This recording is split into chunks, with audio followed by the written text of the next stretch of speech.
তীব্র গরমে স্বস্তির খবর দিল আবহাওয়া অফিস।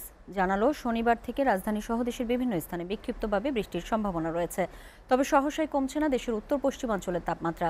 দেশজুড়ে একাধিক কালবৈশাখীর পাশাপাশি ঘূর্ণিঝড়ের আশঙ্কা রয়েছে বলে জানান আবহাওয়াবিদ আব্দুর রহমান খান।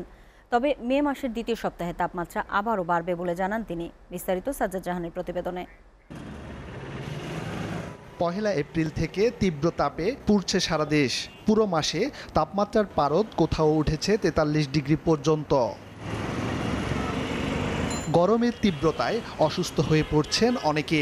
এমন পরিস্থিতিতে প্রয়োজন ছাড়া বাহিরে না বের হওয়ার পরামর্শ থাকলেও নিরুপায় খেটে খাওয়া মানুষ। 10-15 গ্লাস খাইছি, এরপর তো স্নেম মেটে না।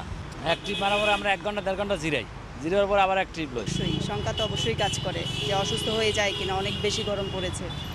বিগত দিনের থেকে আজকে মোটামুটিভাবে একটু চলার মতো আর কি, মোটামুটি, তাও এটা বলা চলে না। যান্ত্রিক শহরে ক্লান্ত হয়ে কেউ বা আশ্রয় নিচ্ছেন গাছের ছায়ায়, কেউ বা সন্ধান করছেন শীতল পানীয়। গরমে জাহানে একেবারে ঘাম ঝরে যায়, কুলাইতে পারি না। একটা 2 টিপ মনে করেন মারলে আর শরীরে কুলায় না। মানুষ যেন একটু স্বস্তিতে থাকে। আমরা কারণ রিক্সাওয়ালারা কিন্তু প্রচণ্ড পরিশ্রম করে, প্রচণ্ড রৌদ্র, খরা, তাপ, এই জায়গাটাতে যদি একটু আমরা স্বস্তি দিতে পারি, সেটি আমাদের কিন্তু মূল লক্ষ্য।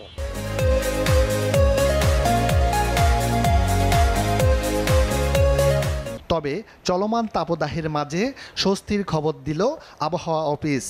রাজধানী ঢাকা সহ দেশের পূর্বাঞ্চলের বেশ কিছু জেলায় ঝড় বৃষ্টির সম্ভাবনা রয়েছে। হয়তো 4 তারিখের আগ পর্যন্ত কোথাও কোথাও বিক্ষিপ্ত বা হালকা কালবৈশাখী ঝড় হতে, তবে 5 তারিখের পর থেকে দেশের অনেক জায়গাতে কালবৈশাখীর তীব্রতা বৃদ্ধি পেতে পারে এবং সেই 5 তারিখ থেকে 11 তারিখ পর্যন্ত দেশের অনেক জায়গায় তীব্র কালবৈশাখী বয়ে যাওয়ার সম্ভাবনা আছে কোথাও, সেই সাথে বজ্রঝড়। কালবৈশাখী ঝড়ের পাশাপাশি আগামী 10 মে নাগাদ ঘূর্ণিঝড় আঘাত হানতে পারে বলে জানান এ আবহাওয়াবিদ। বঙ্গোপসাগরে 1 থেকে 2টি লঘুচাপ সৃষ্টি হতে পারে। সেই লঘুচাপ থেকে সেই লঘুচাপ ঘনীভূত হয়ে শক্তিশালী হয়ে নিম্নচাপ অথবা ঘূর্ণিঝড়ের রূপ নেওয়ার সম্ভাবনা আছে।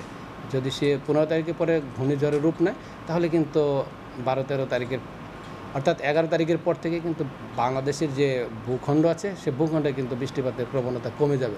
মে মাসের দ্বিতীয়ার্ধে তাপমাত্রা আবারও বাড়বে। তবে তাপমাত্রার তীব্রতা এপ্রিল মাসের মতো হবে না বলে জানান আব্দুর রহমান খান।